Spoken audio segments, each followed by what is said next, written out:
Hello from Riga, Latvia. I just want to talk about some stuff that's going on in this country, namely the attempt to denounce the Istanbul Convention against or to prevent violence against women and domestic violence, uh, for which the Latvian parliament or Saima voted last week and then reversed itself after the president put a kind of veto on the whole thing, sent the whole bill back to the parliament, and one of the parliamentary factions that was solidly behind denouncing the Istanbul Convention then reversed itself and said, let's put it off until next year after the 2026 parliamentary elections, which is something the president had suggested, and sort of they went along with it. And are, of course, accused of betrayal by the other opposition parties that were all in favor of this. But I think the core of this is the main objection that has been raised by those who want to leave the Istanbul Convention is a claim that there is something in there about social gender and gender fluidity and a lot of other sort of culture war issues. And where do these culture war issues come from? I think they come from the fact that one of the parties, and the main party, the Latvia First Party, that is pushing this agenda, that was pushing this move to leave the Istanbul Convention, basically has a kind of soft Christian nationalist uh, deeper agenda. That is to say, they see Latvia as a country that should, as do Christian nationalists in the United States, it should be ruled by the tenets of a particular fundamentalist Christian religion, which is totally at odds with Latvia's separation of church and state and the Latvian constitution, et cetera, et cetera. And this Christian nationalist view of the world is very insistent on enforcing the traditional family model, man, woman, children, no same sex relationships, no partnership between people of the same sex in any combination, and uh, basically a slow pushback on any of the recognition or rights or non discrimination that the LGBT community has gotten here or anywhere else. The idea is to go back to where any kind of homosexuality was sin as defined by uh, the particular book of myths and stories that one or another religion favors, in this case Christianity, and that should now be applied as if not law, then as the social norm in Latvia. It's bad to be gay. It's bad to be in a non-married relationship with anybody, and it is bad also further to allow free abortion on demand, which has more or less been the case here in Latvia. Now they're also cracking down on that. That is the next step on the Christian nationalist agenda, I think. Um, and which, as I said, is the core of what's going on here. It's not about, it's not anybody saying that violence in the family or violence against women or violence against anyone is a good thing.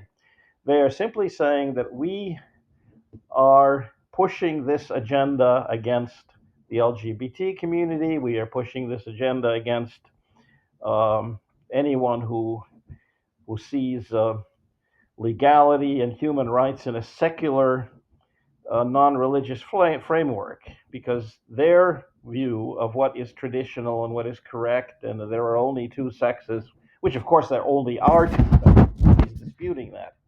What people are disputing, and I think what the convention also addresses, is the issue of uh, gender stereotypes, gender roles. We are taught from childhood on, or from infancy on, to be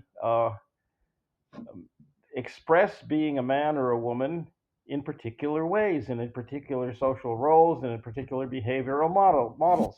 That is sort of undeniable. I mean, that's not been disproven in any way by anybody who can prove that there are genes for women being or not being able to vote, or any of the other things that have been changed regarding the political and social rights of women in the past century and a half. So that is almost indisputable that there are social roles and norms that should be changed and properly have been changed. I do not at all object to the fact that the Istanbul Convention requires proactive actions in order to dispel these gender stereotypes and social role stereotypes, in order to increase the equality of the sexes wherever it is practically possible. I'm not saying that this necessarily applies to strength and speed sports, or serving in combat units in the military, although that also can be discussed. Um, However, the point of what the Istanbul Convention opponents are pushing is that they want to go back to the kind of mid 20th century or even 19th century view of the proper hierarchy of the family, the proper sex roles of men and women. Women in the kitchen, men are the ones who make decisions, men are the ones who are the leaders in society, and this kind of patriarchy cannot really be questioned, because this kind of patriarchy, according to some interpretations of the Bible or whatever holy scripture you subscribe to, says that this is the way things should be. I do not accept the authority of mythical beings. I accept the authority of rationality and science, as do I think a lot of other people here in Latvia, or at least a lot of other people here in Latvia who believe in the separation of church and state. And I think that is, again, one of the core issues in this whole uproar over the Istanbul Convention.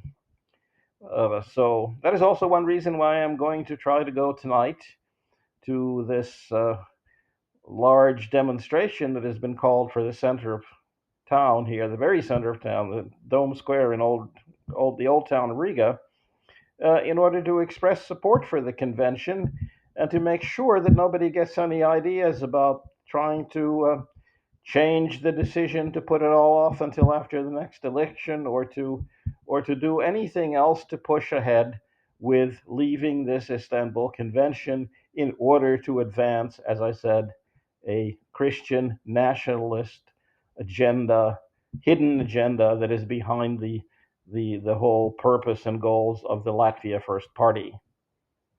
Well, that's what I have to say for now. So I hope this works out. I hope this can be seen on Substack and elsewhere.